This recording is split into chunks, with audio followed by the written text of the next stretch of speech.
Y'all know what time it is. I'm white. I got you, bro.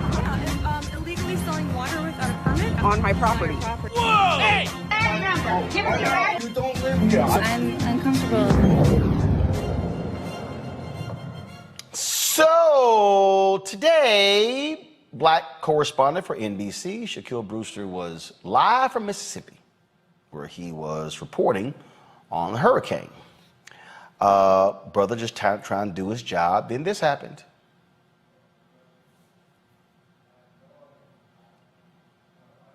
Hey. We're going to check in with Shaq Brewster just to make sure all is well. Some trees that have fallen, or at least limbs that have fallen. So they're going to go ahead and do that survey to make sure that they're okay. Craig, I'm going to toss it back to you because we have a person who needs a little help right now. Hey. We're going to check in with Shaq Brewster just to make sure all is well. There's a lot of crazy out there, a lot of crazy. And Bill Cairns, thank you as well. Again, we'll make sure Shaq's okay. And do that survey to make sure that they're okay. Craig, I'm going to toss it back to you because we have a person who needs a little help right now. Hey.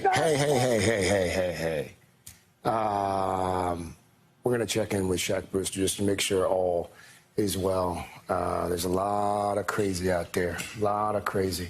And Bill Cairns, thank you as well. Again, we'll make sure Shaq's okay. I do want to note here for a moment, you probably saw or heard a few moments ago, one of our correspondents was disrupted by some wacky guy during his live shot there in Mississippi. Please report that Shaquille Brewster is doing just fine. Shaq is okay. I'm just saying, would have been white man down, white man down. I'm just saying, what would have happened? You just rolling, guys, pull the audio up a panel, y'all. That's when he dropped the mic. I mean, because you saw how they were talking. You saw how he pulled the microphone out and put his hand in his chest. Yeah. That microphone would have been my weapon. I'd have hit him right upside his head. Right upside his head. And poor Craig Melvin ain't Roland Martin, so he can't say crazy ass white man assaulted, our reporter, and he called it wacky. No, he ain't wacky. He MF batshit crazy. What the? Yeah. Never mind. Don't get me on my soapbox about crazy ass white people but between COVID, the hurricane, and just pure ignorance, this has taken this up to a level. It's exponentially caused insanity. Exponential insanity. I mean, how dare that man? And praise the brother for keeping it together. But like I said, that microphone would have been upside that boy's head, and the next shot would have been of him laying in that water. Yeah, that would have been a little problem there. I'm just saying, you roll up on the live shot. I don't know if you carrying something or whatever. Somebody would have got popped in their mouth in Congo. Most definitely, and look, these reporters, they're going to have to start carrying stuff. I mean, not, to protect themselves, a taser or something like that, some pepper spray or something, because in addition to what Dr. Malveaux was saying about COVID and all of this other stuff causing people to just go nuts, we also got the Trump and Republican-induced hate towards the media. So, these guys were targets before COVID even became a thing. like with all of these issues going on, people are looking for folks to target. I feel really sorry for Shaq, but quite honestly, these guys are going to have to figure out, maybe they have a police detail with them or carry something, like I said, some mace or pepper spray, because they literally have to protect themselves, because this is happening all across the country. I remember I saw one journalist, a lady said, well, oh, are you from CNN? And the lady was like, no. She's like, oh, because if you were, I would spit on you. Like, seriously? You're going to literally walk up to someone and spit on? No, you ain't going to spit on me if I'm reporting. There's going to be a problem. And it's going to be just a matter of time if one of these reporters do drop their mic and just start swinging the mic, I'm saying. Hey, all I'm simply saying, Avis, look, don't get your ass whooped. I mean, look, I'm gonna tell you right now. Look, we were down in Atlanta for the Me X Swag Challenge, and there were folk who were rolling up on me, who were just trying to speak or whatever. And what gets me is this here, y'all. Okay, like when we're set up and I'm sitting in a chair with a bunch of cameras around me, I'm probably live. I'm just saying, it's a good bet that I'm live. And folks will come up and they want to talk. And like I had one brother who was he was a wrestler, and my man grabbed back on my shoulder. I was like, see, I mean we've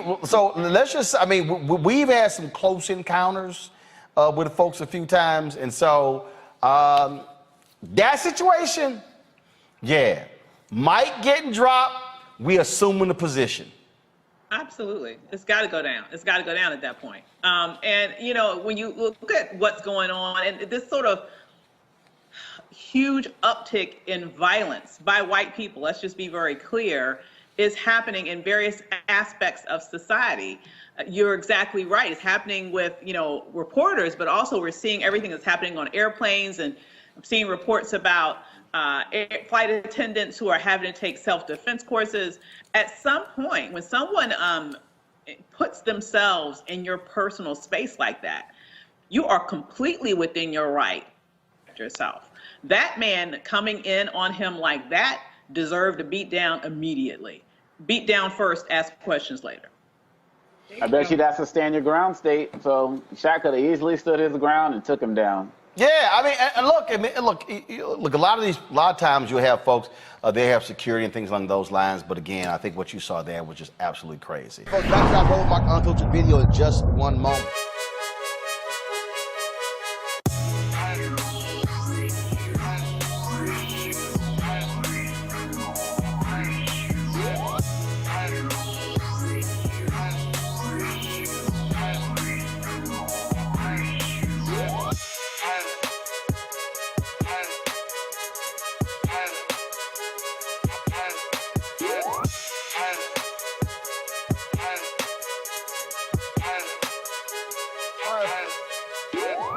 All right, folks, CEEK is a streaming platform for virtual events and virtual reality experiences featuring the biggest names in music, sports, and entertainment from around the globe. It, of course, is a Black-owned company founded by Mary Spio. CEEK's mission is to enable content creators to directly generate revenue from a global audience on multiple devices, including VR headsets, smart TVs, gaming consoles, mobile and desktop devices. Whether you're a gamer, music or sports enthusiast, CEEK has something for everyone. All right, folks, and a couple of items that they have that you can actually purchase. That is their 360-degree headphones. Unbelievable sound and bass with these headphones. Great for gaming as well. Bluetooth enabled, and so you can definitely get these headsets in addition to their virtual reality headset as well, where you simply just pop your phone in right here, watch your VR content right there on. Watch it right there on CEEK.com. You can watch 360-degree video as well. If you want to get either one of these, go to CEEK.com. Use this promo code RMVIP21, RMVIP21, and that will give you a discount. And remember, when you purchase these headphones or even the VR headset, a portion of the proceeds comes back to us here at Roland Martin Unfiltered, Black-owned company, supporting another Black-owned company. Again, CEEK.com. What we're seeing, and I'm purposely wearing this mask, because this is one of the, the Dr. Clavon Gilman, he, of course, we had him on the show emergency room physician out of Arizona. He posted this and said, these are these KN95 masks, bag of 60. He says one lasts him a week. You're all good. Ain't uncomfortable at all. In fact, this actually feels better than a lot of the cloth masks that I've actually worn before. And it is beyond me. It is beyond me to watch these people, Omakongo, who are absolutely out of their minds crazy. They're out of their minds crazy because, oh, this is just stealing our freedom, and this is just preventing us from living and being who we are. And I posted this over the weekend, and a lot of people commented they saw this on my Instagram page. Anti-masker Caleb Wallace dies after organizing Freedom Defenders Against COVID Mandates. So I posted this on my Instagram, and I'm going to read what I said, because I have no problem saying it. And then some people were like, oh my God, you're too harsh. That was unfair. And this is what I put. Now, there are about 2,700 comments on this here. This is what I said. Y'all want to see a dumbass? He refused to get vaccinated. He refused to get tested. Led anti-mask mandates. He touted freedom. Well, his ass free now. Free of life. This line from the story is heartbreaking. Wallace, who was 30, leaves behind 3 children and a pregnant wife. You've got to be a selfish idiot to do this to your wife, 3 kids, and baby on the way. Wow. Wow. Wow. A baby on the way as well. You know, they really think they're invulnerable. And I think some of these guys who act like this really, really believe deep down that maybe this is going to be a disease that's going to affect other people in some way, shape, or form. But how much more evidence and proof do we need that this is a problem? Look, I'm working in K-12 schools across the country. I was talking to somebody in Utah the other day. They're like, well, the school board is red, but, you know, the leadership in this school is blue, and they're fighting. Last year, when this was going on in the spring, we didn't put the kids at the bottom of these 2 elephants fighting right now, getting trampled. And so when we go back to the school examples that you were talking about, we are literally seeing these cases where schools are actually shutting down a day after opening. As a parent of 3 children who could not wait for them to be back into the classroom, I promise you, if I get a note saying that we're going virtual again, I'm going to lose my mind. The stress and the toll that this is putting on communities is incredible. Like, every parent is just waiting for that email the next day. And so we already got the real threat of COVID. And it's the COVID vaccine. It's not the COVID cure. Take the damn vaccine. We already have the real threat of that. But the other tiers that we have to pay attention to is the level of education that our children are losing, because when they got to be at home and they're not getting the best of services, and it's always going to affect us more, Black and brown people or people in poorer communities, and sometimes we make up to, you know, both categories in large numbers. And it's going to have extra large effects in the larger community as it relates to people not being able to go to work because they got to be home with the kids and so on and so forth. This is a health disaster, and it's an economic disaster, and as has been said, entirely preventable. People are leaving their wives and husbands and families and children behind over something that is preventable. It's one thing to not believe in the vaccine and take all of the precautions. But I hear what people say about your post being harsh, Roland, but I understand what you wrote exactly. Because not only was he against the vaccine, he was out there flaunting every single thing that could help people heal themselves. And a lot of us are just fed up with that type of attitude and behavior. So there's going to be a lot more people who are agreeing with you than disagreeing. Folks, back to that Roland Mark Unfiltered video in just one moment.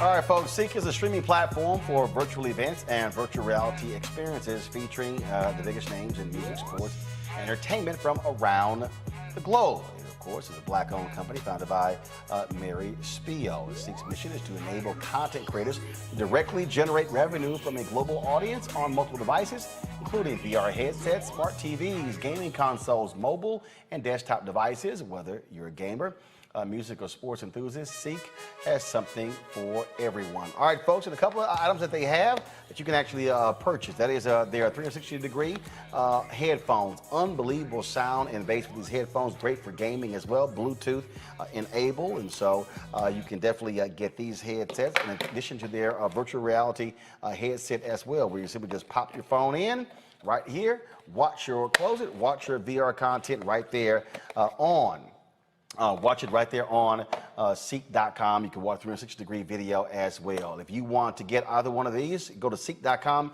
Use this promo code RMVIP21, RMVIP21, and that will give you a discount. And remember, when you purchase these headphones or even the VR headset, a portion of the proceeds comes back to us here at Roland Martin Unfiltered, Black-owned company supporting another Black-owned company. Again, CEEK.com. I had to smack Axios around. They have the website, Monique, Robert, and Scott.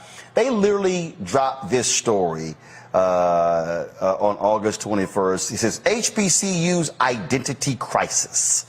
And if you scroll this story, they lay out HBCUs, what they call the big picture. And then they quote a professor at Howard University where it says most black students choose HBCUs because they feel a sense of kinship with the college's culture and community. And then they quote him by saying that it's also why there's a sense that non-black students are invaders. They then go on in this story, they talk about the history of HBCUs, what's happening today. And then and how enrollment at HBCUs is increasing with non-black students. It says in 2018, non-black students were 24% of enrollment at HBCUs compared with 15% in 1976. Then they use this, which I think is just stupid. They go, as HBCUs sought out more non-black students, a handful, such as West Virginia State University and Bluefield State College, became predominantly white, leading to racial tensions. And so they quote a graduate of West Virginia State University, this guy, and talks about this tension, and then goes on to say, blah, blah, blah, okay, some other stuff. Okay, here's my problem with this article, how stupid it is. And I literally tweeted the two authors of this article, as well as Jim Vanderhay, who is the co-founder of Axios. This article is stupid because they use as the example of HBCUs having identity crisis two HBCUs located in the state of West Virginia. Monique, Robert, and Scott. The black population of West Virginia is 3.6%. Not 36%, not 30.6%, 3.6%. Okay? They make no note in this article about the explosion of attendance at HBCUs over the last decade. They make no mention that these two universities have been majority white over the last 20 plus years.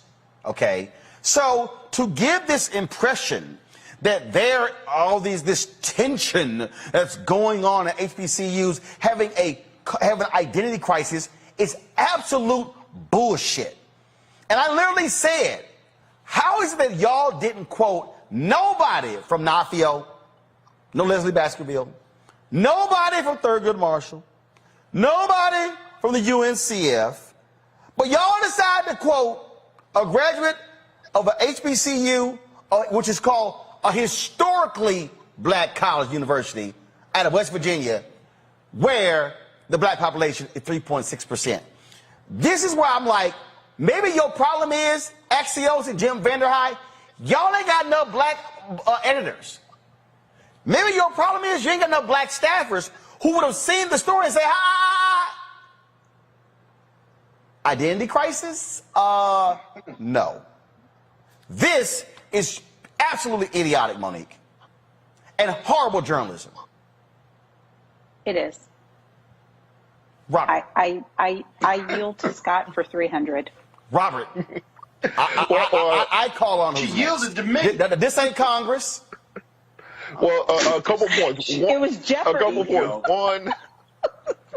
One on the kind of circling back to the female drum major story. I do want to give a shout out to LaToya, the showstopper Lee, who was our drum major at Clark Atlanta University back in 2002. When female drum majors. We ain't talking about Clark Atlanta. Well, look, I went to Clark Atlanta. I'm the in Atlanta. story was Grambling. Clark Atlanta. Can you stay focused? Going to point B on this issue. I think that what we're seeing in the popular press, particularly right-wing press, is an effort to slander HBCUs. As we've seen more and more funding going to them, more and more publicity. We saw what Chris Paul did in the bubble to promote HBCUs. We're seeing more SWAC and MEAC teams playing major universities. We're seeing more money going towards HBCUs in general. They were trying to do everything they can. Why would you say going to Howard? Well, it's Clark Atlanta's there, so if they can't get into Clark, there's always Howard. So, That's why I yielded to Scott, because listen, Howard's getting the money and they hating. That's all it is. Go ahead, exactly. Go ahead. Continue. But here's the deal, Roland. Here's the deal. Historical black colleges are doing better than ever financially. The last COVID Relief Act relieved all of their debt through UNCF and through and the federal guarantees, right? Private billionaires and multi-million and millionaires are giving more to historical black colleges because of the racial equity plans out here. We are experiencing a boom, and as a double HBCU graduate, Morehouse and Howard, my only response to that article is, we good, right? But remember one thing, we have never excluded any person of any other color, which is why we're historical black colleges. We've never excluded anybody. Morehouse 10 years ago had a white valedictorian. And so that article is rooted in ignorance. And as someone who sits on the board of my alma mater, as secretary, I know the facts and the statistics well. And so they could have interviewed me. They could have interviewed you. They could have interviewed Dr. David Thomas or the president of Howard University, but they didn't. So they weren't looking for truth. They were looking for a story to back into it. They backed into this bullshit. I just have a problem you writing a story saying, go back to it, HBCU's identity crisis, and written by Shauna Chin and Marissa Fernandez. And I literally tagged both of them in my tweets to Jim Vanderhei saying, this is a bullshit story. And I got a problem with the story.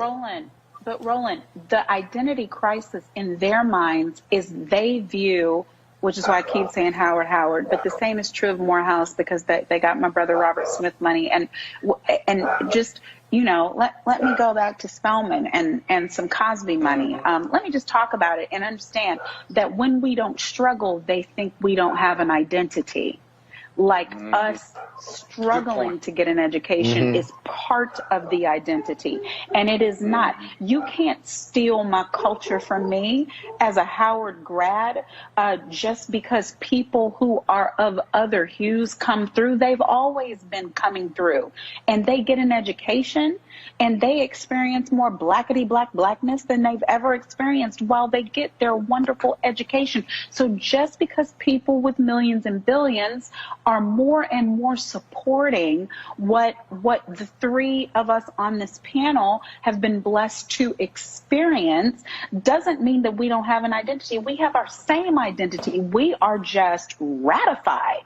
And hold up, they mentioned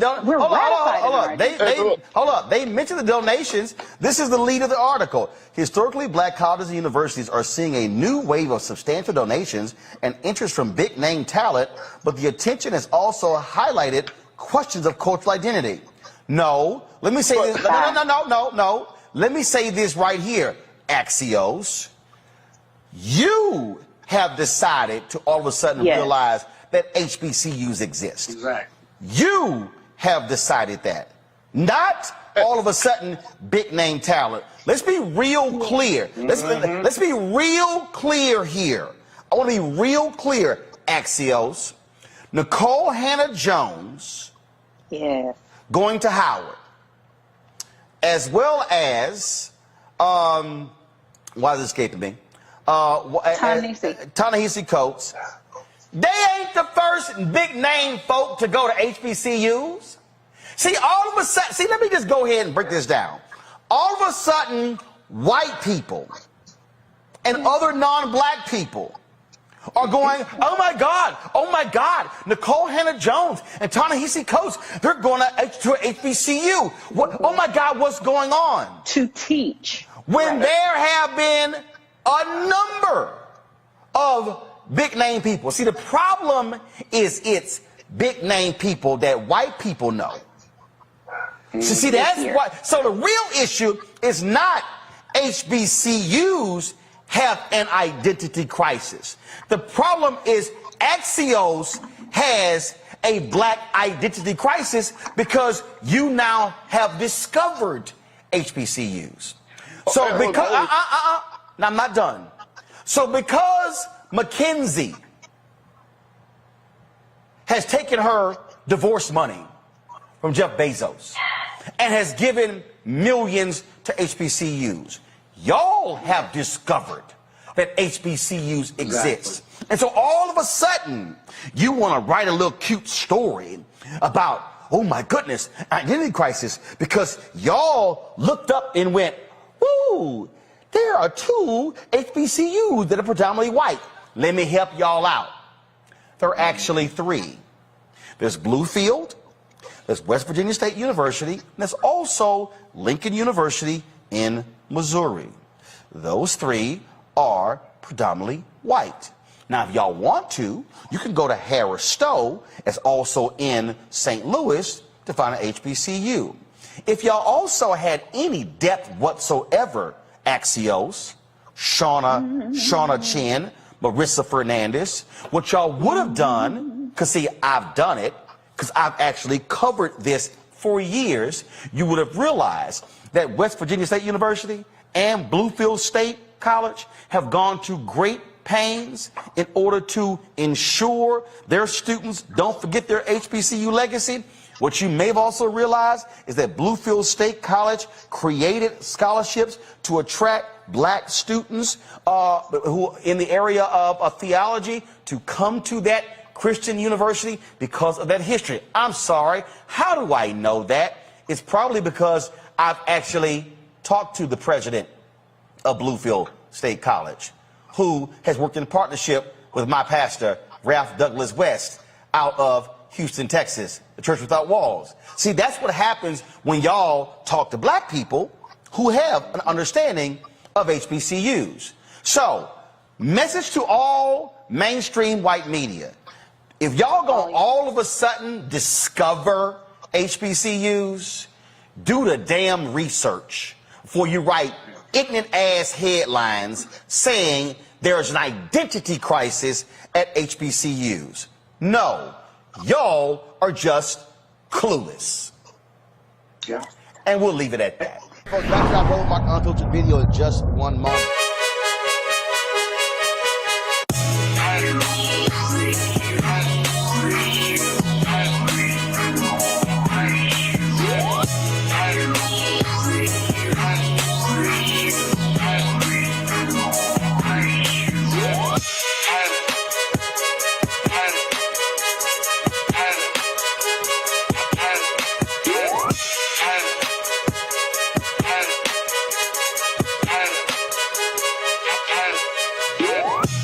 CEEK.com is a black-owned company founded by Mary Spiel, a virtual reality company where you have the content where you can really see some tremendous virtual reality video. Of course, you could do so with this VR headset right here, where you just simply pop your phone in, and then, of course, you pop it on, and then, of course, you can experience that 360-degree video in virtual reality. You can look at a lot of the great content of other artists that are on their site as we speak. You can also Listen, with these amazing 360-degree sound Bluetooth headphones. Now, of course, I know Scott hates it, but the gold ones, I certainly match my Alpha attire.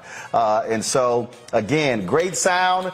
You can use it for gaming. Like I say, it's Bluetooth, so you can take phone calls. The music is tremendous. The bass is crazy. Folks, if you want to get these headphones or you want to get the virtual reality headset, go to CEEK.com. Use this promo code RMVIP2021. RMVIP21 if you want to check it out. So go to CEEK.com to try these products out. And then when you support CEEK.com by buying these products, a portion comes back to us at Roland Martin Unfiltered. So we certainly appreciate Mary Spio and CEEK.com for being partners with us here at Roland Martin Unfiltered. All right, folks, let's talk a little COVID here. Joe Rogan, of course, on Spotify, man, he was sitting here going off, talking about COVID and the vaccines. Last week, he was angry that venues were requiring vaccine cards by folks as proof had the vaccine, and said he was just outlandish. Well, he dropped this video today after coming off the road. Feeling very weary. I had a headache, and I just felt run down. And just to be cautious, I separated from my family, slept in a different part of the house, and throughout the night, I got fevers and sweats, and I knew what was going on. So I got up in the morning, got tested, and turns out I got COVID. So we immediately threw the kitchen sink at it, all kinds of meds, monoclonal antibodies, ivermectin, Z-Pak, prednisone, everything. And I also got an NAD drip and a vitamin drip, and I did that 3 days in a row. And so here we are on Wednesday, and I feel great. I really only had one bad day. Sunday sucked, but Monday was better. Tuesday felt better than Monday, and today I feel good. I actually feel pretty fucking good. That's the good news. The bad news is we have to move the Friday show in Nashville. It's going to move to Sunday, October 24th. So that will be the new Nashville date. My apologies to everyone. Obviously, there's nothing that I can control. It is what it is. Crazy times we're living in. But a wonderful, heartfelt thank you to modern medicine for pulling me out of this so quickly and easily. And my love to all of you. Thank you. Bye. So, Robert, he threw all kind of meds at it, thanking modern medicine. He was trashing Fauci. He was sitting here. He was trashing all of this. He was, oh, how dare these venues require people to have vaccine cards? Now your ass got COVID. Look, or there's got to be, like, how is all that stuff easier than just getting the shot in the first place? Like, I'm trying to understand this. You can either A, get 2 shots and not have to worry about it, or B, you can take horse tranquilizers, experimental antibodies, drugs, drip, and almost die overnight. And then, like, how is that easier? Like I'm a lazy person, so I'm going to do the easier thing. So I got vaccinated because that seemed to be a far easier thing than throwing the kitchen sink at it. This entire thing has just shown that America is living in an idiocracy. Imagine being in a country that is so advanced and so well-financed that you can tell people, here is the cure to the disease that kills people, and they will say to you, nah, I ain't gonna take it. I don't want the cure. But what the hell kind of sense does this make? And the thing here, Monique, first of all, you can be vaccinated and still get COVID. The whole point of it is to lessen, obviously, your symptoms. Now, you have the people who are saying, yeah, but people who got vaccinated passed away. They cite the sheriff that's in Mississippi there as well, which we also explain to people, which is why you still must take cautions, you still must wear masks and those things along those lines. But 98% of the people right now who are hospitalized, who are in ICUs, are unvaccinated, okay? And hopefully Joe Rogan and anybody else who's white or black or Latino or Asian, Native American, who's gay, who's straight, who has money, who's no money, maybe you'll now pay attention and stop playing games with this, because this is not a game. No, it's not. And even the 5 or 10 things that he said he did in order to attack it right away, I'm hoping that our folks who are watching, and I thank you, Roland, for just being so consistent and fastidious with covering this pandemic and giving our people the best medical information possible. Our folks don't even know what those things are to do or how to do them. And so it's not even a question of get the vaccine or don't. I'm sure he's vaccinated. If he lied and said he wasn't, I wouldn't believe it. But then feeling symptoms from a breakthrough and then knowing, I mean, to try prednisone, to know which vitamins to take, to be able to access all of the different things that are available to people who have money, influence, the right color, access to medical insurance, access to health care. And so we still end up dead, frankly. And so it's not that I wanted him to die. Of course I didn't. And I hope that he's over the worst of it. But it really is criminal.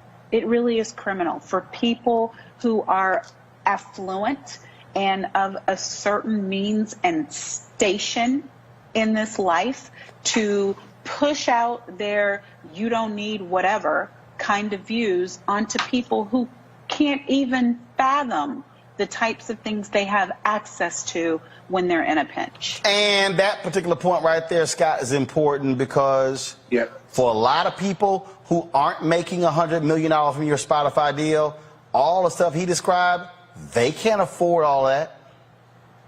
It's so misleading, and it's just fundamentally wrong.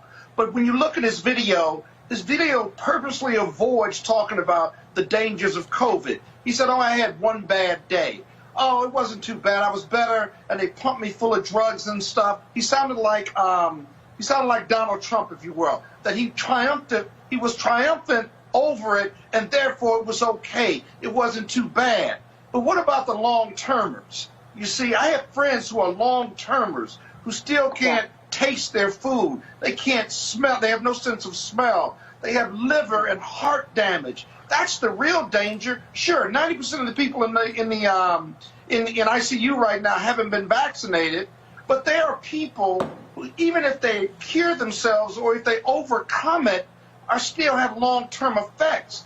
That, in many respects, is more dangerous because you're going to have a lifetime of long-term effects as opposed to being in an ICU and dying from COVID. They're both just as bad. And I just think it's just unbelievably sad and cruel that these leading voices on this platform, this media platform, are spewing this negative filth, and 49% of Americans who live in this incredible country are not getting vaccinated, are catching COVID, making life miserable for the rest of us, and we won't make it, this government, Democrat or Republican government, I don't care, won't make it an obligation, won't make it a requirement to be vaccinated, for kids to be vaccinated, for adults to be vaccinated, when you have over 500,000 people have died from it. You can read anecdotally, but this science is real. It's real. Yeah. And yet we kind of are dumbfounded as we walk around with COVID and hold on to our First Amendment rights. It's a compelling state interest, health, safety, and welfare. We can impinge on our constitutional rights when you have that compelling state interest. It's time to do it. They've got a new variant right now called Mu, that they're monitoring right now, which is spawned from the Delta variant, they think, which was spawned from the original COVID-19. This thing may never go away so long as we act like this.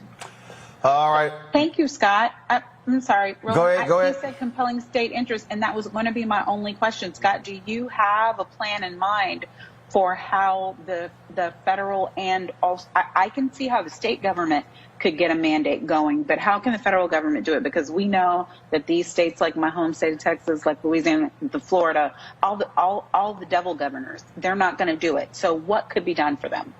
So the federal government, the same compelling state interest under the U.S. Constitution, they can still impose that federal mandate on the states and penalize them or withhold funds if they don't accept it until the case can go to the Supreme Court. That's very doable. But we do it for polio. We do it for smallpox. Yeah. We do it for driver's licenses. We do it for all of these things to impinge on our constitutional rights.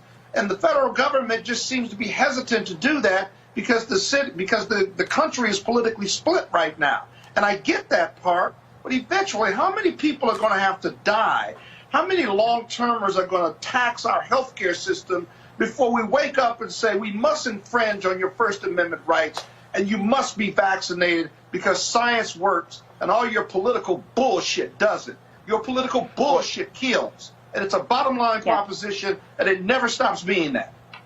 Well, Scott, I think also we have to look at whether steps are going to be intercessant to that, because many of these MAGA people, they're waiting for a reason to start a civil war. So I think Joe Biden's very cognizant of the fact that the minute that you put a national mandate in place, we saw what happened on January 6th. Imagine that happening in every state capital. I think what will happen first is you have to start icing these people completely out of society. I know nobody likes the idea of a vaccine passport, but look, it's my birthday. I want to go to a concert into a venue. Everybody who's in there should have to show their vaccination in order to do so. If you want to board a plane, you should have to show a proof of vaccination, because you using your First Amendment rights should not impinge on my individual freedom to be able to go see Frankie Beverly and Mays. I don't need to think that I should be punished because of your bad decisions. Yeah. Wait, Robert, are you saying did it's your you birthday say for real? ice the MAGA people? Is it your I just want to birthday? make sure I heard that. You can ice them, you said? Yes, Monique, it is. Yeah, you got to ice them out of society in general. Robert. Happy birthday. That's not the point. The point is, you got to ice these folks out of society so we can all reopen and get back to doing normal stuff. You're not going to use your 11 millimeter to do that. I just want to make sure. You mean politically ice them, right? Yeah, we mean that you have to stay home. You get to stay home. The rest of us go outside.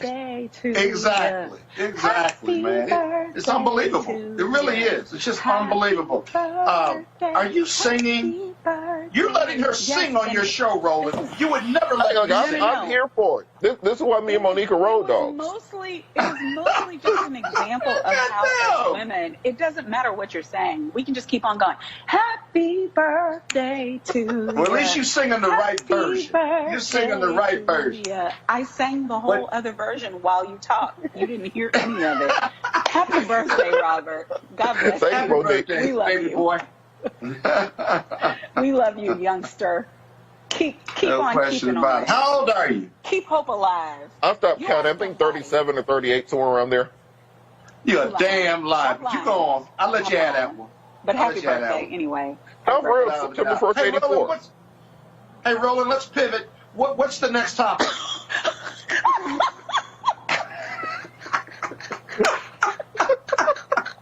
I knew you loved that one. Monique. Roland, you don't want us to ever have a show. I hate you, Scott. I hate you every time you tell him what to do.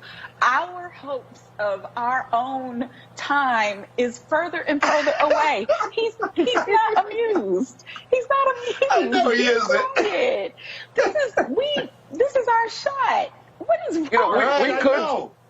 We could just let the camera keep rolling until 9 and just do a spin-off. Folks, after I rolled my unfiltered video in just 1 month.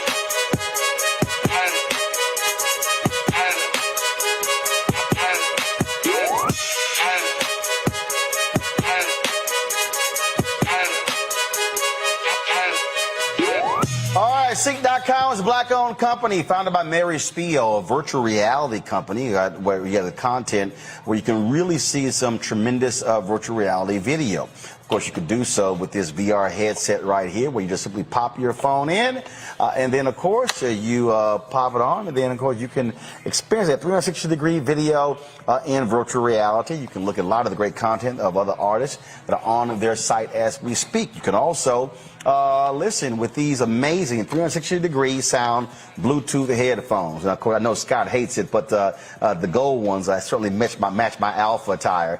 And so, again, great sound. You can use it for gaming. Like I say, it's Bluetooth, so you can take phone calls.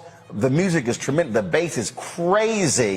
Folks, if you want to get these headphones or you want to get the virtual reality headset, go to CEEK.com. Use this promo code RMVIP2021. RMVIP21 if you want to check it out. So go to CEEK.com to try these products out. And then when you support CEEK.com by buying these products, a portion comes back to us at Roland Martin Unfiltered. So we certainly appreciate Mary Spio and CEEK.com for being partners with us here at Roland Martin Unfiltered. We told you yesterday in that crazy white people segment, the white guy who rode up on the brother at NBC in the middle of his live shot, well, an arrest warrant has been issued for him. His name is Benjamin Eugene Dagley of Wooster, Ohio. He's going to be charged with 2 counts of simple assault, 1 count of disturbing the peace, and 1 count of violating an emergency curfew. He apparently also violated his probation. Why? Because the dumbass literally drove from Cuyahoga County, Ohio to Mississippi. He decided to roll up on Shaquille Brewster to interrupt his live shot, and now your dumbass is about to lose your job and go to jail. See, we keep trying to tell these people, dummy, you got exactly what you should have gotten. Now, I can't wait to see you do the perp walk, since you want to walk up on him in the middle of a hurricane report. Folks, back to that Roland Martin Unfiltered video in just one moment.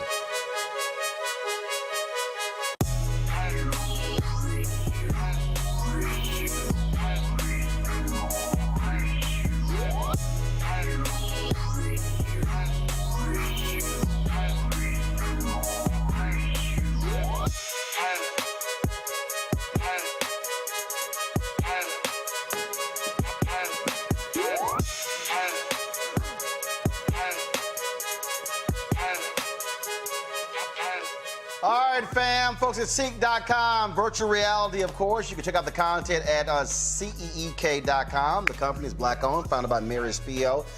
They've got great content, but also some great products, folks. If you want to check out their virtual reality headset, just pop the phone right into here, watch the content right there at CEEK.com, or you can look at 360-degree video with this headset. They're pretty cool, actually, when you look at that video. You can sort of look all the way around, all right, y'all. Then, of course, you also have their headsets here, 360-degree headsets, which are phenomenal sound, tremendous bass.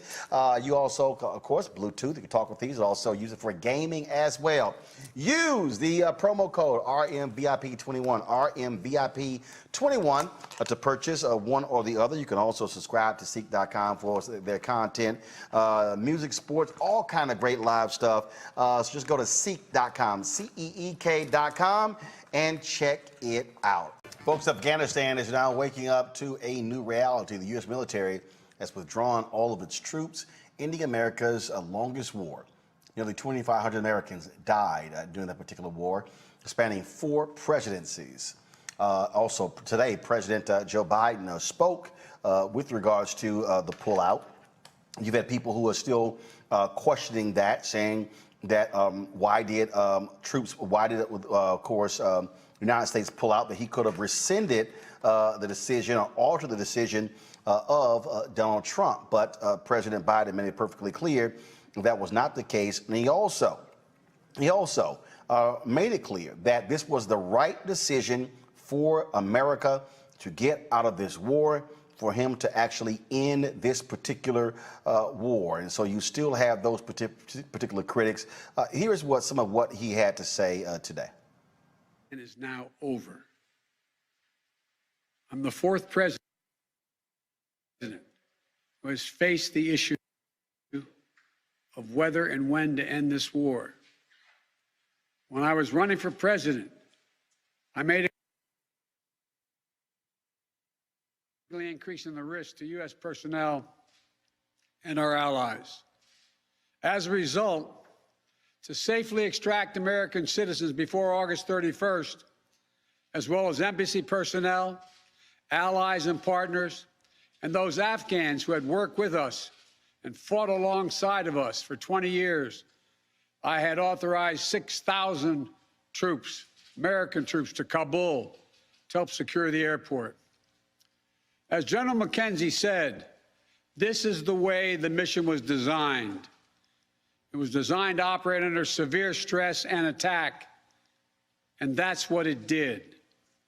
Since March, we reached out 19 times to Americans in Afghanistan with multiple warnings and offers to help them leave Afghanistan, all the way back as far as March. After we started the evacuation 17 days ago, we did initial outreach and analysis and identified around 5,000 Americans who had decided earlier to stay in Afghanistan, but now wanted to leave. Our Operation Allied Rescue ended up getting more than 5,500 Americans out. We got out thousands of citizens and diplomats from those countries that went into Afghanistan with us to get bin Laden. We got out locally employed staff of the United States Embassy and their families, totaling roughly 2,500 people. We got thousands of Afghan translators and interpreters and others who supported the United States out as well. Now we believe that about 100 to 200 Americans remain in Afghanistan with some intention to leave. Most of those who remain are dual citizens, longtime residents who had earlier decided to stay because of their family roots in Afghanistan. The bottom line, 90% of Americans in Afghanistan who wanted to leave were able to leave. And for those remaining Americans, there is no deadline. We remain committed to get them out if they want to come out. Secretary of State Blinken is leading the continued diplomatic efforts to ensure safe passage for any American, Afghan partner, or foreign national who wants to leave Afghanistan. In fact, just yesterday, the United Nations Security Council passed a resolution that sent a clear message about what the international community expects the Taliban to deliver on moving forward, notably freedom of travel, freedom to leave. And together, we are joined by over 100 countries that are determined to make sure the Taliban upholds those commitments. It will include ongoing efforts in Afghanistan to reopen the airport, as well as overland routes, allowing for continued departure to those who want to leave and deliver humanitarian assistance to the people of Afghanistan. The Taliban has made public commitments, broadcast on television and radio across Afghanistan, on safe passage for anyone wanting to leave, including those who worked alongside Americans. We don't take them by their word alone, but by their actions. And we have leverage to make sure those commitments are met. Let me be clear. Leaving August the 31st is not due to an arbitrary deadline. It was designed to save American lives. Joining us right now is counterterrorism expert Malcolm Nance. He is the author of several books, including The Plot to Betray America, How Team Trump Embraced Our Enemies, Compromised Our Security, and How We Can Fix It. The reality is this here, Malcolm. President Joe Biden had the guts to do what his predecessors did not, and that is end this war. Nearly 2,500 troops. I've seen estimates ranging from $2 trillion to $20 trillion spent in Afghanistan. The initial focus was achieved, taking out Osama bin Laden and also reducing the capacity of Al-Qaeda there. And so when you see these war hawks who continue to yell, oh, we should stay, we should reinvade Afghanistan, did they not learn? Well, to be honest, it's almost as if the last 20 years did not happen. and that many of these people, and journalists included, who gave like totals of 14 and 15 complete minutes of war coverage in the last, 10 years, just don't believe that this story should end. So we have these people who want to carry out retaliatory attacks for a suicide bombing attack, or to continue our presence in Afghanistan, which would bleed us even further in manpower. It would bleed us economically. It would take our eye off the ball of restoring America as a great nation state. And there were some strides made in Afghanistan. We have to give credit that over the last 20 years, we did allow the education of women. We did allow a more expanded press in the country. But the very fact that Donald Trump carried out a secret deal with the Taliban and negotiated a peace treaty behind the backs of the government of Afghanistan and signed that peace treaty on 26 February 2020, it became clear to every person in Afghanistan that the United States had cut a deal with the Taliban, and the Taliban were going to come in eventually as the leadership and the rulers of that country. So explain this. So Malcolm, explain this. So you hear people say, "Oh, I love these Republicans who say, well, Biden didn't have to abide by that agreement. He could have junked it." Yeah, he could have junked that agreement, and what you would have had was open warfare with only 2,500 troops in the United States in that country. One of the biggest problems that we had was what we call green on blue violence, which were Afghans who were Taliban who were infiltrated into the government or who had a private gripe with certain American trainers and would just come up, take their weapons, and kill them. I mean, we could have lost numerous people had the fighting season started again. The Taliban had been left unchecked. They had been, this treaty was supposed to be conditional. Donald Trump adhered to none of the conditions. Look, Joe Biden saw the writing on the wall, and he could have adhered to the treaty, which said the United States was supposed to leave on May 1st. Donald Trump himself in his last weeks tried to get his acting Secretary of Defense to remove every U.S. soldier before January 1st of this year and abandon all U.S. equipment in the country. Not the stuff that belonged to the Taliban, the stuff that belonged to us. So Joe Biden extended that, sat down with the Joint Chiefs, and came up with a plan. What he didn't have a plan for was the fact that for over a year, all of the tribal chiefs, the provincial governors, members of the Afghan government had already seen the writing on the wall and were cutting secret deals with the Taliban and essentially handed the keys to them when one guy on a scooter showed up. And wasn't this, look, the way I see this is very simple. Biden goes, I'm going to take the hit. Yep. Biden could have easily done what Obama did. He could have easily done what Bush did. That is, oh, no. Just keep it going. Keep it going. Keep it going. Where he said, no. I'm going to take the hit, and I think the American people are going to side with me. So while you got Fox News and OAN and Newsmax and all these people, and yeah, certain people on CNN and MSNBC saying that this was loud, this was awful. I mean, I remember seeing one person saying, there's no way we can get 50,000 people airlifted out of the country before the August 31st deadline. We did. Yeah, we did. We did that when it was at around 35,000. And I think it was Eric Bollard who said, what happens if we're a success? And he picked the arbitrary number of 100,000. And we eclipsed that. We blew past 100,000 very, very quickly. The one thing that the United States is competent in is executing a plan.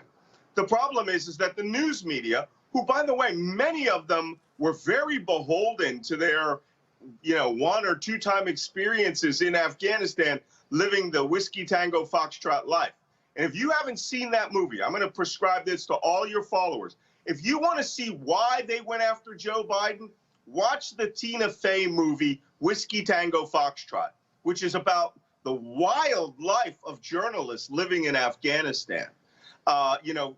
It's sort of like an adult amusement park with liquor right? Where they live in these luxurious villas. They all have private security guards, drive around in armored vehicles to get that perfect shot or to get that interview, and people die all around them.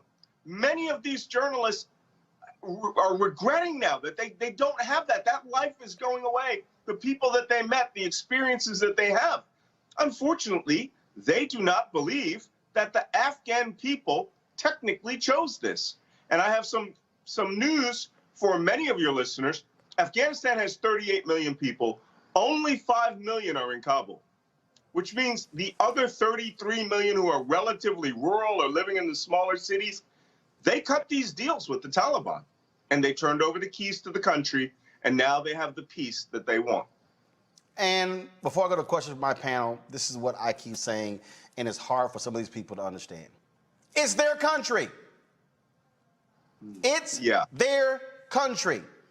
And I absolutely understand the concern about women, about girls, about freedom. The Taliban has already made it clear that they're going to lead by a rigid Islamic rule. But let's be real clear. That's Saudi Arabia. Right. Look at how the dictator in Turkey, how he's leading. Myanmar. I mean, we can go Philippines. We can go a whole lot of places in the world where America is aligned with folks who do not believe in democracy, do not believe in human rights. Hell, China. I mean, we can go on and on and on.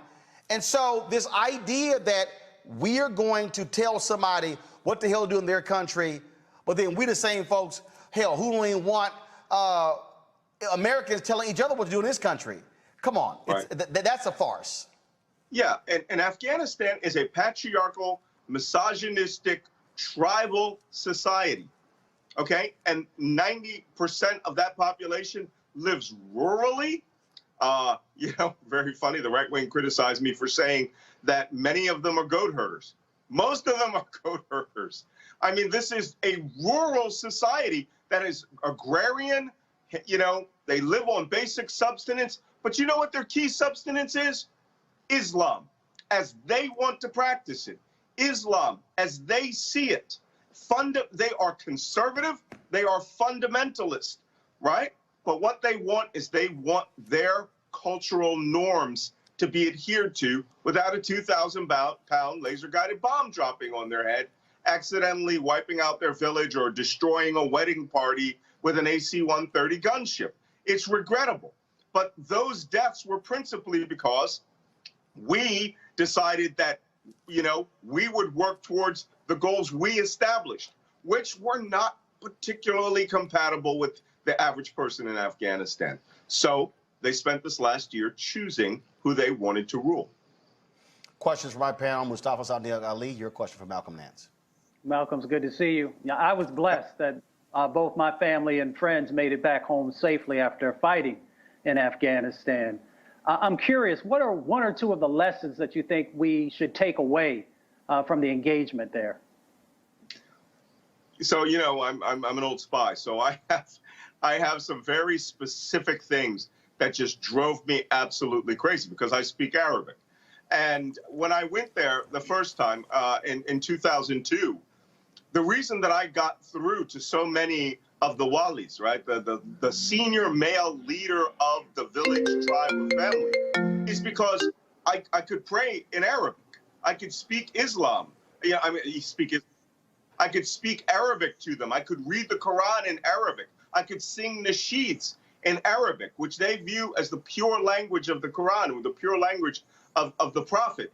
So it opened immense numbers of doors.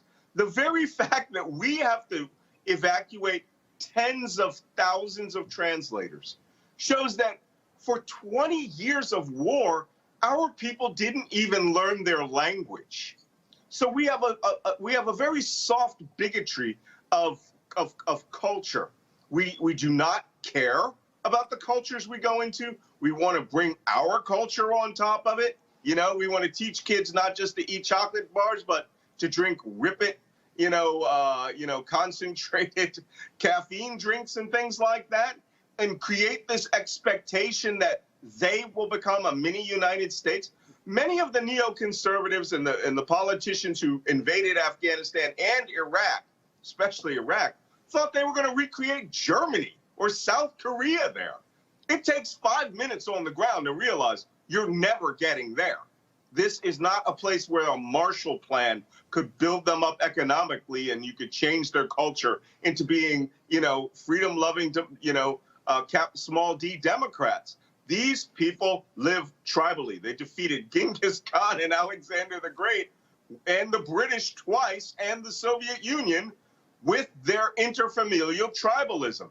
So instead of bringing that and investigating the human factors to determine why we were considered bad, laser-guided bombs, and why the Taliban were considered acceptable, Muslims working towards a cause they could understand, well, then we essentially just fought that war 20 times over. And the worst part is no one read a book about Vietnam, which was the exact same thing. Brianna, your question for Malcolm Nance. Yes, thank you so much for having this conversation. It's very vital with our world expanding. And you've touched on great points. I don't remember Donald Trump flying one Kurd to safety. He let Turkey slaughter them, and they were our allies. They served with our troops, and there was no outrage from that. But Biden has safely evacuated more than 100,000 Afghans at this point. And I'm saying, let's take score. As it stated, Trump had a year to get the civilians and allies and diplomats out of there, but not one peep. He did it, for the Nobel Peace Prize, wasn't serious, and now Biden comes in and takes control of it. And, while we work to end our presence safely, we can't abandon the women and children of Afghanistan.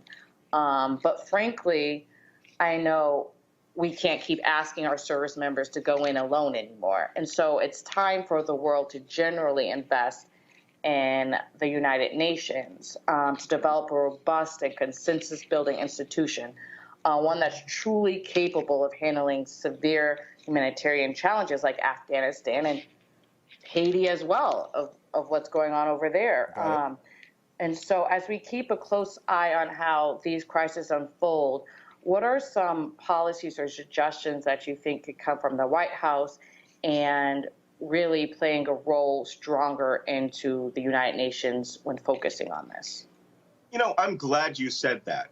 I've worked with the United Nations in some pretty obscure parts of the world. Sometimes they knew I was working with them. Sometimes they didn't know that I was working with them.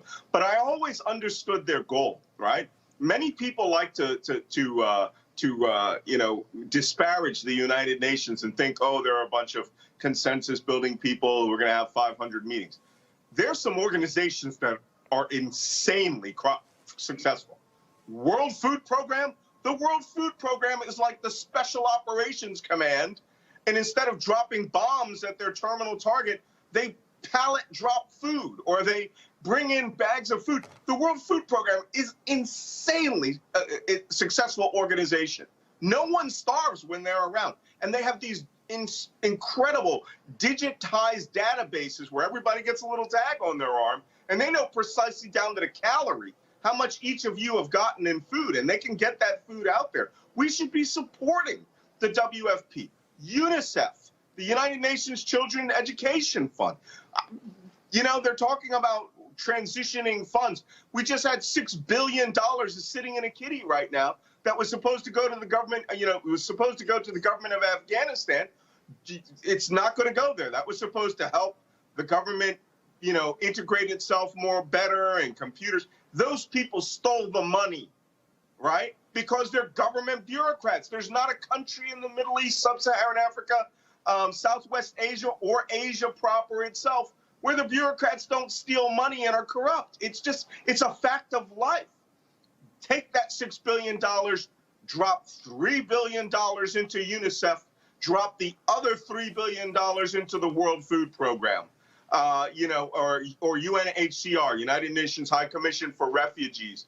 The Taliban are children of the Afghan refugees who went to Pakistan with when the Soviet Mujahideen war that we were funding was being fought. And so in those camps, they became the Talib, right? The students who were studying fundamentalist Islam, and therefore when they came together as a combat arm, they were the Taliban, those who are students or those who are educated, in Islam. Well, maybe we can moderate some of that with United Nations High Commission for Refugees.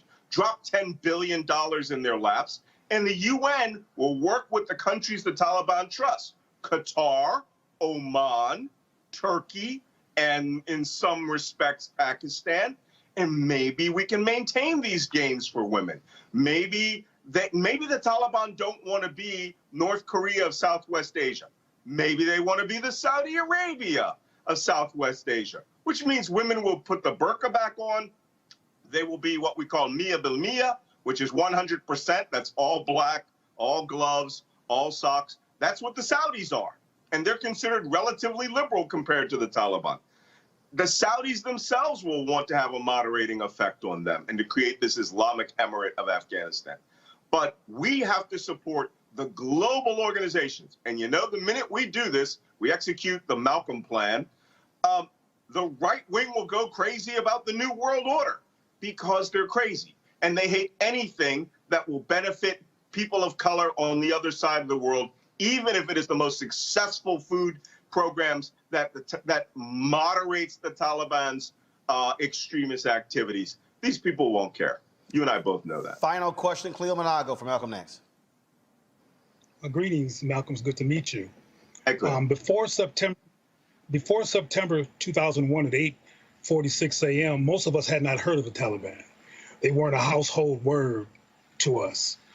I've been told that they're a terrorist organization. I've also been told that before 9/11, this country, I think it would maybe have been the younger Bush, had invested in the Taliban and given money to the Taliban. And I'm trying to find out from you, my question is this true? Is it true that the United States had collaborative financial, in particular, relationships with the Taliban before 9/11 and did not consider them terrorists then, but they became terrorists in name after 9/11? Yeah, this is where you have to block out history by decades. Because what I'm going to do is I'm going to clarify some of the timeline. From 1980 to 1989, the men that the United States funded from the northern tribes in Afghanistan, and the northern tribes in Afghanistan, and then assisted the government of Saudi Arabia to fund Arabs to come from across the Middle East, the fundamentalist diaspora, and to get fundamentalist Arabs out of their country so that they wouldn't carry out their own jihad. The Saudis chose a representative who is the son of one of the 52 children of the richest man in Saudi Arabia. And that person was named Osama bin Laden. The United States and the CIA were funding another branch of that, the Northern Alliance forces, and the men from the Pashanjir Valley, Ahmed Shah Massoud. Doesn't matter. Another group that we were supporting because of our resources going to the Saudis was a guy by the name of Ahmed Azam. This was the fundamentalist. Azam was a Palestinian who had studied in Saudi Arabia, close friends with bin Laden. But Azam was really about the entire getting rid of the Soviet Union out of Afghanistan. Those people were all collectively called the Mujahideen, right? The Holy Warriors. When the war ended in 1989, and everybody started to dissipate, the Afghan tribes went back to their areas and created warlords, right? Osama bin Laden and Abdullah Azam got into a fight in Peshawar, Pakistan, in 1989, because Azam said, war's over, everybody go home. Osama bin Laden had in his mind a philosophy that he needed to incite a clash of civilizations between the West and the Arab states in order to defeat them and then they could take over all the Arab states and create a caliphate. This started in 1989. They killed Abdullah Azzam with a car bomb in Peshawar, Pakistan. And then all those Arabs that were under Azzam fell under Osama bin Laden and his organization, Al-Qaeda al-Jihad, headquarters of the Holy War. They went to Sudan because the warlords in Afghanistan started fighting. Now, notice I said they went to Sudan. The Taliban were these children living in Pakistan and eastern Afghanistan who were not, they were Afghans from the Pashtun tribes in the northwest frontier province in eastern Afghanistan. They didn't go with bin Laden. So this is where the Taliban came from. They are the refugee children and fighters from the Holy Warriors. Osama bin Laden branched out specifically to be a terrorist group in order to incite a clash of civilizations between Islam and the West. When the Taliban defeated all the warlords in the 1980s, 1980 all the way up to 2001, right? Or I think it was like, no, not 1980, 1990, 91, 92, all the way up to 2001, they were just creating their own country, the Islamic Emirate of Afghanistan. But because they revered bin Laden, he was a fighter, he had money, he's a Saudi, they let him come and stay in their country, run their armed forces, and they didn't understand that this man intended to attack the United States mainland directly in order to get the United States to invade Afghanistan. And his incitement was called the September 11th attacks, the holy month attacks. That was 9/11. Bin Laden wanted us to invade Afghanistan so that he could do to us what he did to the Soviet Union, which was break us politically and economically. And arguably, he's done that. Malcolm Nance, have not seen you a lot on MSNBCs. That's why I called you. I said I need to get your perspective.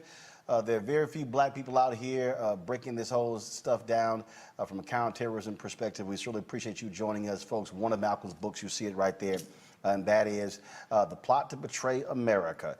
Folks, be sure to get that. Malcolm, thanks a lot. Just remember, Roland, black spies matter. Absolutely, I agree. Folks, back to our Roland Mark Unfiltered video in just one moment.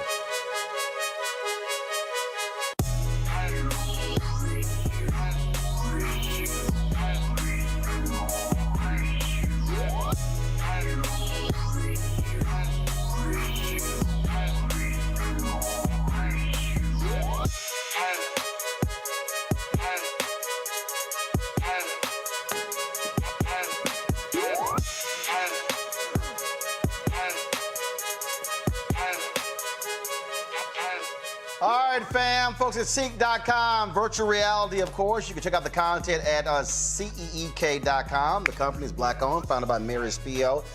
They've got great content, but also great products, so folks. If you want to check out their virtual reality headset, just pop the phone right into here, watch the content right there at CEEK.com, or you can look at 360-degree video with this headset. They're pretty cool, actually, when you look at that video. You can sort of look all the way around, all right, y'all. Then, of course, you also have their headsets here, 360-degree headsets, which are phenomenal sound, tremendous bass. You also, of course, Bluetooth. You can talk with these. Also use it for gaming as well. Use the promo code RMVIP21, RMVIP21 to purchase one or the other. You can also subscribe to CEEK.com for their content, music, sports, all kind of great live stuff. So just go to CEEK.com, CEEK.com, and check it out. All right, folks, glad to have all of you here for our big announcement. On Saturday, we mark the 3rd anniversary of Roland Martin Unfiltered. That's right, the 3rd anniversary. Can you believe it?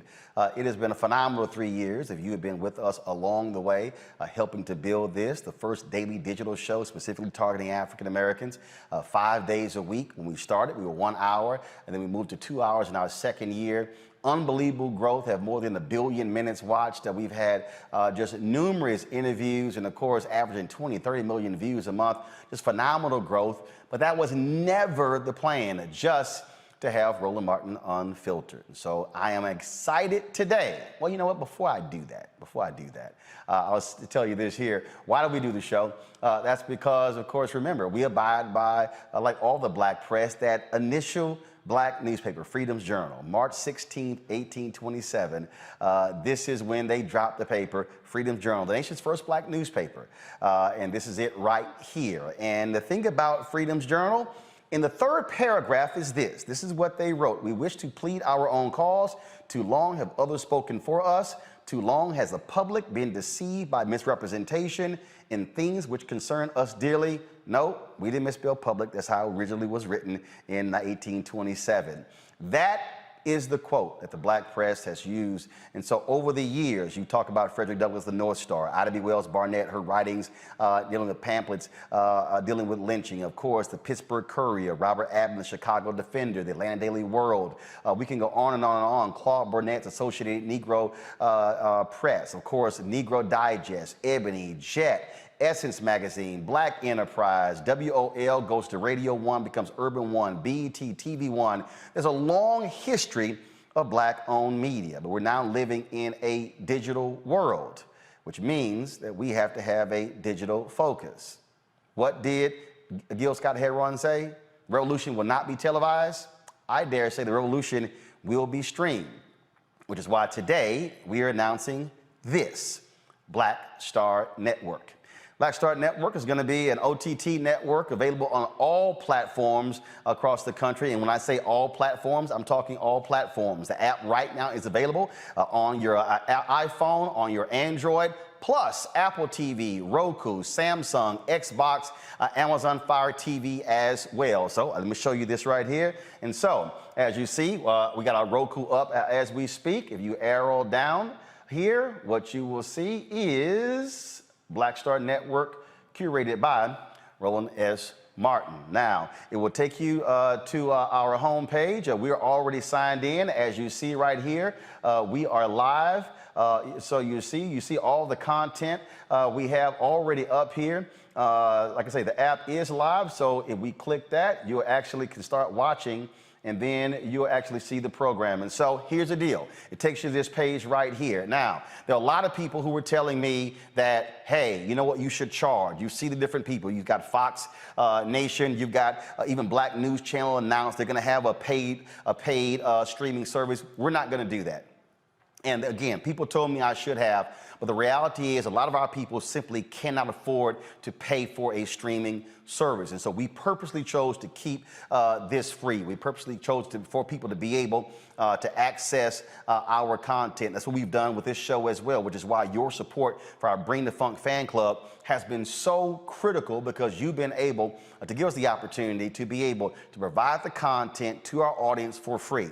Up until now, we've been live streaming on YouTube, Facebook, Periscope, Twitter, Instagram as well. We're going to continue streaming the show on the platforms, but now we have the ability to have the platform on our own app. But it's not just going to be Roland Martin Unfiltered. I'm going to be unveiling over the next few weeks the shows that we're going to be having. We're going to have, folks, in the next couple of months, 5 hours of original content every single day, a series of daily as well as weekly shows. We will then go up to 8 hours of original content every single day. Repeat that twice in the 24-hour cycle.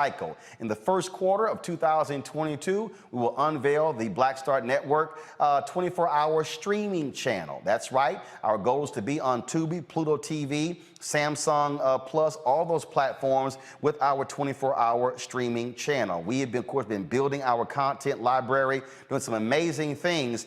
And the first interview that we're going to drop on Black Star Network, it will go up on Saturday morning.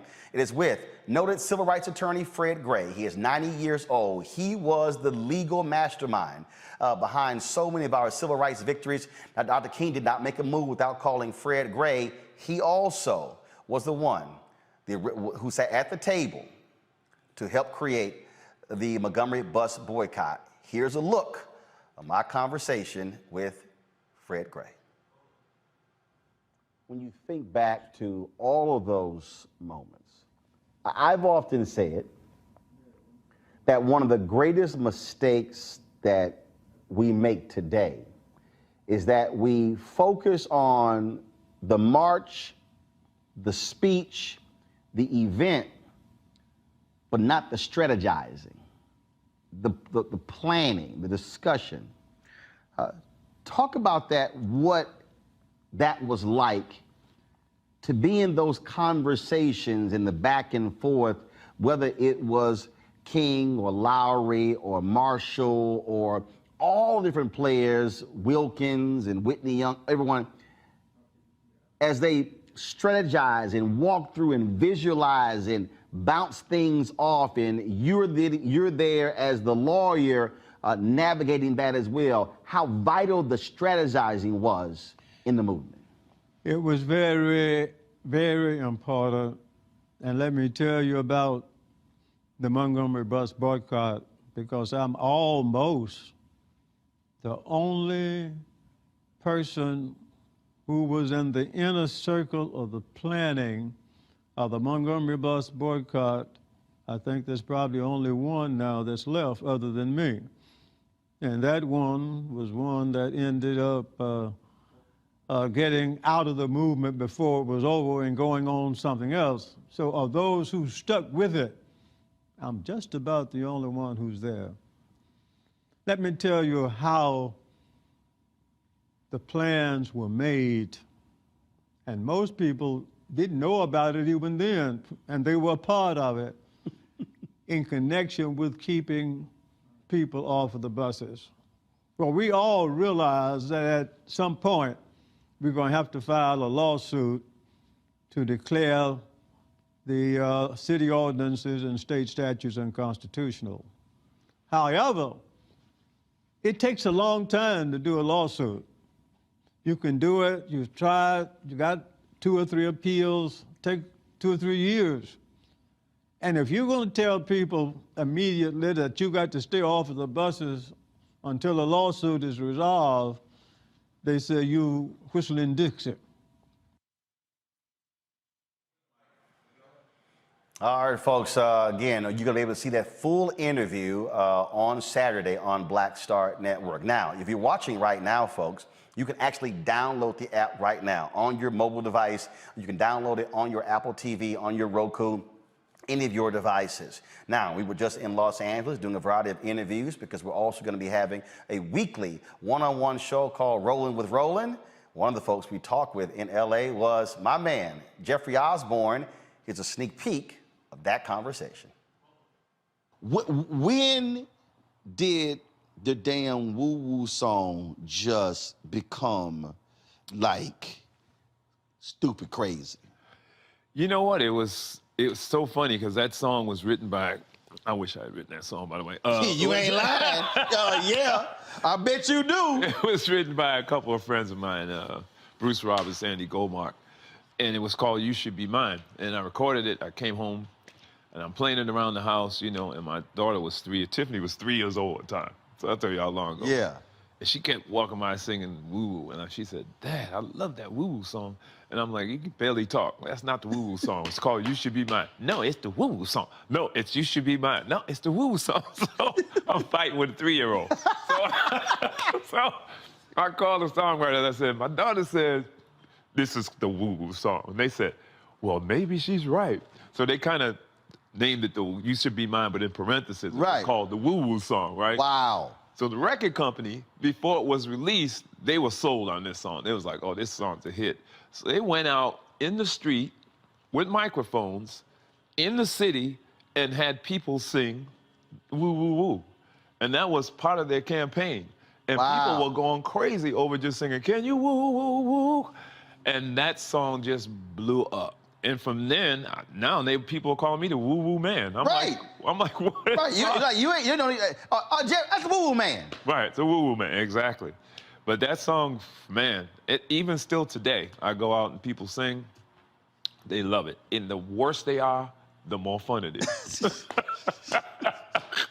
It don't even matter how good you are or how bad you are. Then people started showing up at the concerts knowing I was going to go. They were showing up with instruments. Guys were sitting out with saxophones. Are you serious? I'm serious. I'm serious. They got up with a saxophone. One guy had a flute. I'm like, what? It's like, I'm going to get my moment. Yeah, exactly. It's crazy. Oh, okay. Now that's wild. It is wild. Yeah, people just started showing up with instruments. One lady had a tambourine. Just wanted to play the tambourine. I'm like, this is not an audition. This is. Had you ever done a show and you didn't sing it and they were mad as hell? I don't think I've ever not sung that show.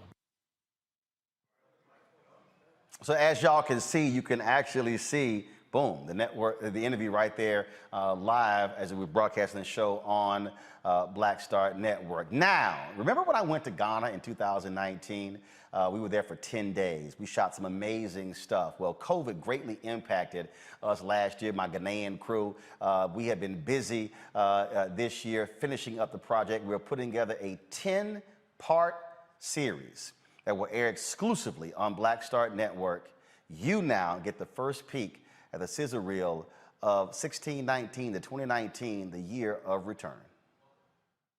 You read about it in history, you know, you talk about it, you see it on our side, you know, of the United States, but to actually come here and see where this story of slavery started, and connecting the dots is just a wow factor for me right now.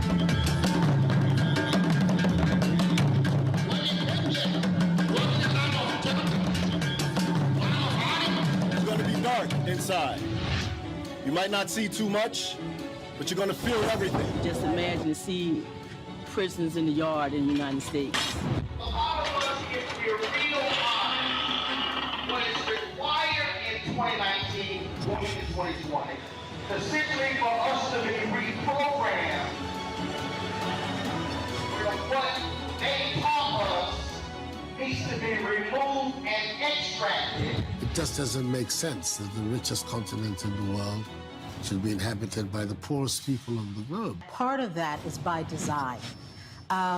Self-hatred has been a very tragic part of our whole existence.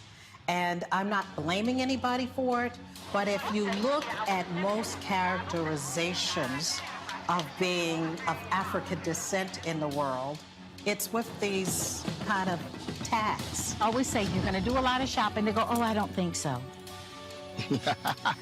And then they come, so they brought limited reserves, and then they spend all their time running to the ATM because they see all these clothes they want and fabric they want. It's overwhelming. I've been here for 8 years, and I'm still taking pictures out of my car because it's a feast for the eyes on any given day. The kind of opportunities you have in Africa, you don't have those in America. The kind of money that you can make in Africa, very few of you would have that opportunity to do that in America. Cordy, who was working for the Congress in the United States, she has started a waste management company. She's the #1 here in Ghana now. She looked at dollar signs in trash. There it is. What used to be jeans. Used to be jeans. Is now a huge rush. In Ghana alone, we have a 2 million unit deficit in housing. 2 million. 2 million.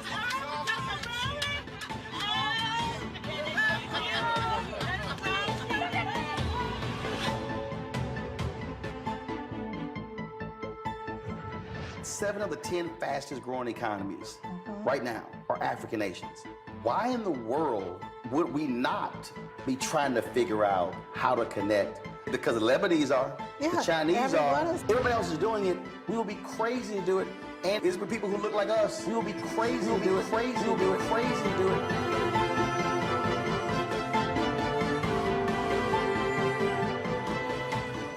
And one of the issues that we have when we're streaming on Facebook, YouTube, and Periscope, Instagram, that we're limited in doing what we call pre-rolls. And so when we have advertisers who want to actually run spots, well, we have to go through all these different hoops. Now having our own OTT network, we can actually integrate commercials like this into our programming. Of course, we partnered with Coca-Cola for the MEX SWAC Challenge. We're going to be attending 3 HBCU games with them this year. We'll be at the Magic City Classic in Birmingham. We'll be at the Bayou Classic in New Orleans. And of course, the Celebration Bowl in Atlanta in December. And so for the advertisers who we're talking to, we'll be able to do this on Black Star Network.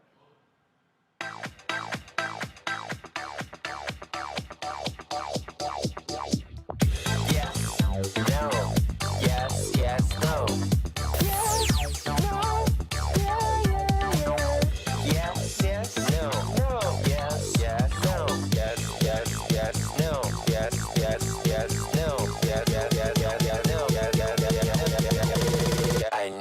try it first. All right then, folks. And so it has been absolutely phenomenal. Now, you may be asking, how did I come up with the name Black Star Network? Well, last year, we actually tasked a company to put together a list of names. And so what they did was they sat with some marketers and they sat around the room and they spent a couple of days tossing out different things. And I wasn't happy with what they came back with. And then something hit me. Something hit me in 2020. I thought about Marcus Garvey. Marcus Garvey had a cruise line. That cruise line was called Black Star. The cruise line's purpose was to connect African Americans with people in the African diaspora. Of course, when I went to Ghana in 2019, I had an opportunity to actually visit the Black Star that's in Accra, Ghana. This gate was built by Kwame Nkrumah, the first president of Ghana, and it was revealed. And so I got a chance to go to the top of the gate and actually take this photo on top of the gate, which is exactly what we did. And so I was thinking about it and I said, that could be a very good idea. Black Star Network. Not only because of that connection, I also wanted to be able to say, what are we about creating Black Stars with our digital platform? Okay, folks, let's go ahead and show it. And so that's one of the photos there. You saw it in the video as well. And so there were several different photos that we shot because Nkrumah wanted he wanted Ghana to be the gateway to Africa. Well, we want Black Star Network to be the gateway to Black-owned content, to give an opportunity to Black creators to be able to show what they can do. And so we've got some phenomenal things that we have planned. I'm not going to announce the shows that we have lined up, but folks, trust me, we're focused. It's an amazing stuff. We're in 3 different areas: news, politics, business, tech, and also in culture. Culture could be religion, it could be entertainment, it could be any number of things. It could be cooking, it can be comedy, it can be all kinds of different stuff. And so, man, we got some stuff lined up. And so we're going to be unveiling these shows over the next several weeks. And so I really look forward to it. I can already see. So what happens is, as y'all are signing up, I get notifications of people who are signing up. And boy, I tell you, the emails are just going and going and going. Y'all are signing up right now. And so while you're signing up for the OTT channel, also, you can also subscribe to our YouTube channel, Black Star Network. We also have all of our social media handles ready, so you see right there. Those are all the social media handles. You can go sign up right now to our Black Star Network Facebook page. You also have our Black Star Network YouTube page. Twitter, we couldn't get all Black in there with Star and Network, so Twitter is BLK Star Network. You can also go there. You can also see our Instagram page. And so all of those pages are already there. I want every single one of you who already follow me to follow all of those different accounts as well, because we're going to be pushing out some great, amazing content, folks, with this particular network. And again, it is 100% Black owned. This is an opportunity for us to be able to speak to our issues, for us to be able to really have the kind of content that's needed. And by having the OTT network, again, we're not limited by what we're doing right now on YouTube, Facebook. And so I dare say for all these advertisers out here who keep saying they want to support Black-owned media, now is your shot. Now is your shot to actually support. I had people who were saying that, well, you know what, you're streaming on those platforms. We really could do business if you had your own. This is my own. Now you have no more excuses to say you can't support what we are doing. As I said, we're putting together our 24-hour streaming network. I'm going to do something here. So, Henry, why don't you go ahead and do this here? Y'all, we're here in our new studios. Y'all seen the shot of our control room. And so we're building this whole thing out. And so I'm just going to give y'all a glimpse of what y'all are seeing right now. You're seeing the backdrop. And so I'm just going to give y'all just a sense. So you see the colors here. And so these are all glass offices here. When we unveil our new studio, hopefully next week, all of these offices will be lit. And so all of this is actually being built out as we speak. We're actually having a set. That set is being built right now by an Alfred brother who's, of course, in set designer, Hollywood set designer, teaching at Howard University. That's being built as we speak, will be installed next week. Then, of course, you have our set, our new set that's over here that you've been seeing me as well. And so we have been working on that. We got the Leroy Campbell art piece. You see that as well. And of course, we're going to be, all of that is going to be all designed.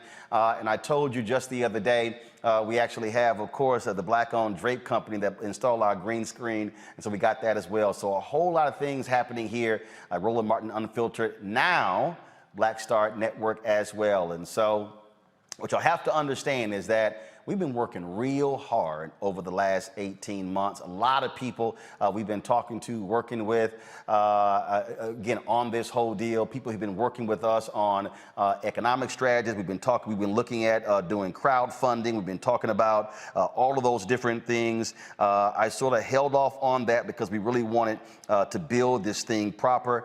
Dwayne McKnight with the Marathon Fund, we've been meeting with him on, again, finances. How do we actually build this out economically? But y'all have been so critical because it's your resources that have been helped us to be able not to have to go out and give away equity for a small amount of money. We've been able to build this thing very methodical over the past 18 months. And so that was always the plan. And you got to understand who also saw this. My wife, Reverend Jackie Hood Martin. When I had my 40th birthday, she was asked the question, is in the video, she was asked the question, what will Roland Martin be doing by the time he's 50? And she said he will have his own network. Remember, I turned down the deal at TV One in 2018 after News One Now was canceled, and I was 49. We launched Roland Martin Unfiltered on September 3rd, 2018. I'll be 53 in November. We were building this for the future, and I can't wait to unveil the stuff that we have. And so it's going to be fantastic.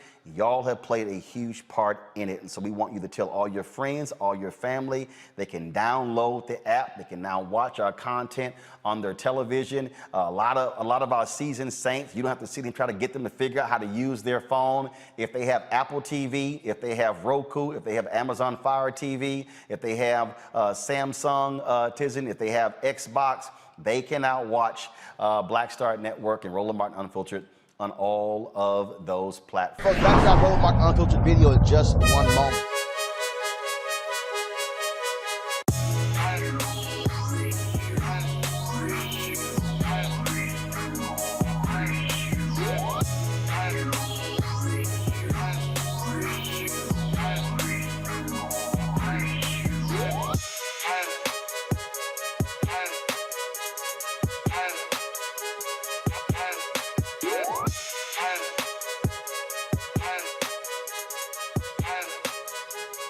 All right, folks, CEEK.com is a Black-owned virtual reality company founded by Mary Spio. That's right, VR is all the rage.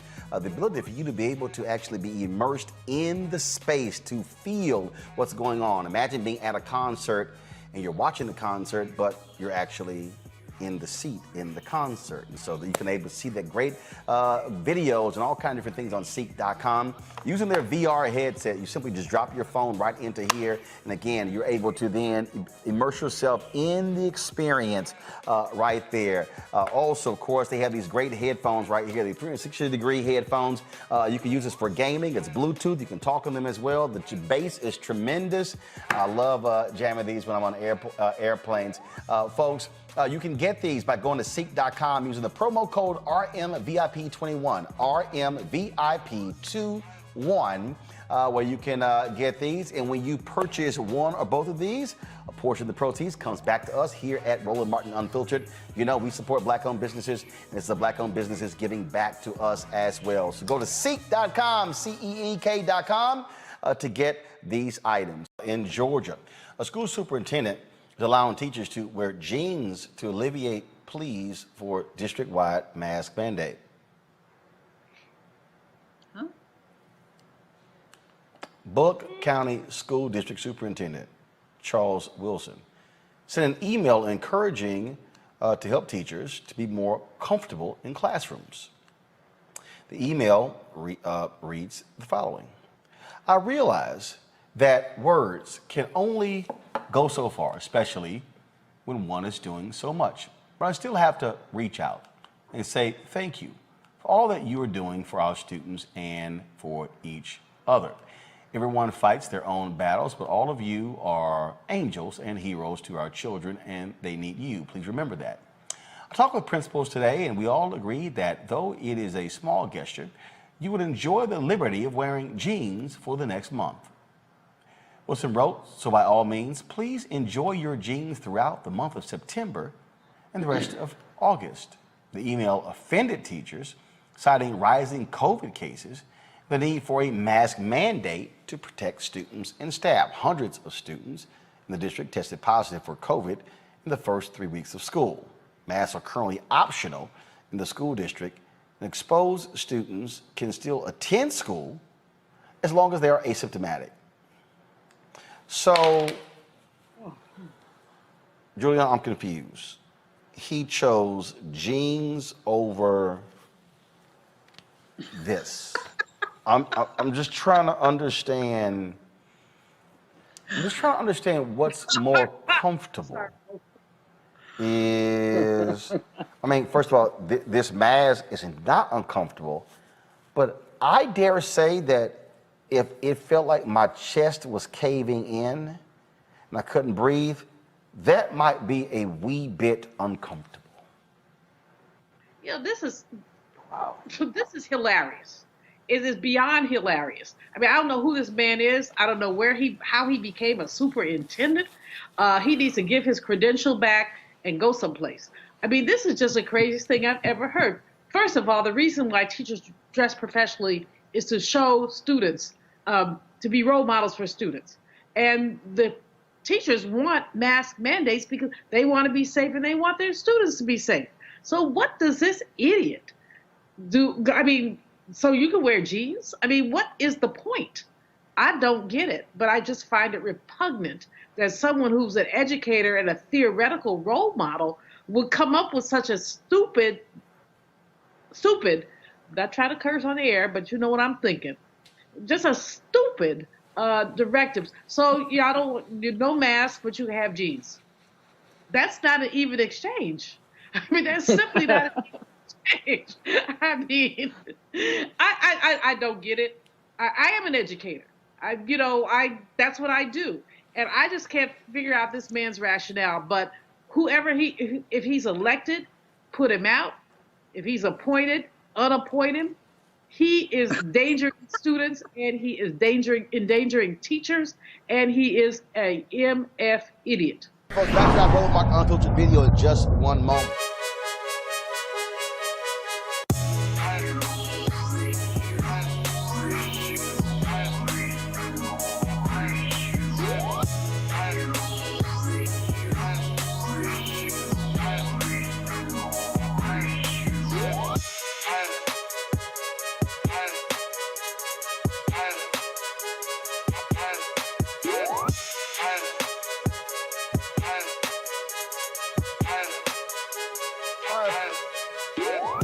All right, folks, CEEK is a streaming platform for virtual events and virtual reality experiences featuring the biggest names in music, sports, and entertainment from around the globe. It, of course, is a Black-owned company founded by Mary Spio. CEEK's mission is to enable content creators to directly generate revenue from a global audience on multiple devices, including VR headsets, smart TVs, gaming consoles, mobile and desktop devices. Whether you're a gamer, music or sports enthusiast, CEEK has something for everyone. All right, folks, and a couple of items that they have that you can actually purchase. That is their 360-degree headphones. Unbelievable sound and bass with these headphones. Great for gaming as well. Bluetooth enabled, and so you can definitely get these headsets in addition to their virtual reality headset as well, where you simply just pop your phone in right here, watch your VR content right there on. Watch it right there on CEEK.com. You can watch 360-degree video as well. If you want to get either one of these, go to CEEK.com. Use this promo code RMVIP21, RMVIP21, and that will give you a discount. And remember, when you purchase these headphones or even the VR headset, a portion of the proceeds comes back to us here at Roland Martin Unfiltered, Black-owned company, supporting another Black-owned company. Again, CEEK.com.